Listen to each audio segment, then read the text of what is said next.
Would you be afraid if you saw an angel? Maybe, at least according to the shepherds, whose story is told in a traditional Christmas hymn. As with many carols, the exact roots of the first Noel are unknown. Some believe that the word Noel is a French word, meaning a shout for joy. Others believe that it's derived from the Latin word natalis, meaning birth, or from the word novella, which means news.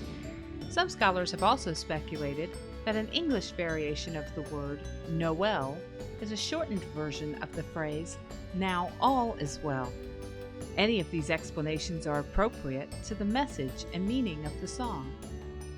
The first Noel follows the story of the shepherds and wise men on the evening of the Nativity.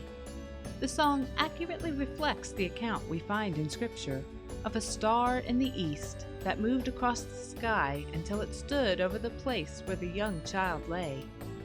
We know from the accounts of the Nativity in the Gospel of Matthew that the wise men followed this star, and that upon reaching the baby Jesus, they humbled themselves before him and presented gifts of gold, frankincense, and myrrh.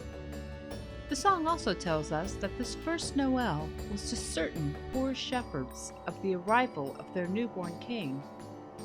But why would God choose shepherds as the first people to hear the good news of Christ's birth? At this time in history, shepherding was not a desirable profession. It involved wandering the hills of the Judean countryside, working alone in rainy or cold conditions.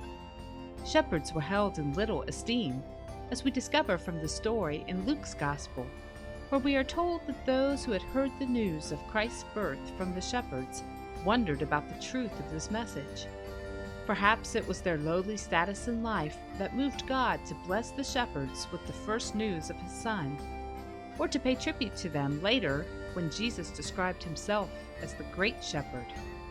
Regardless, the first Noel reminds all of us that just as a certain poor shepherds received the announcement of their king, so we today can be certain that God is continually sending a message of good news to the world.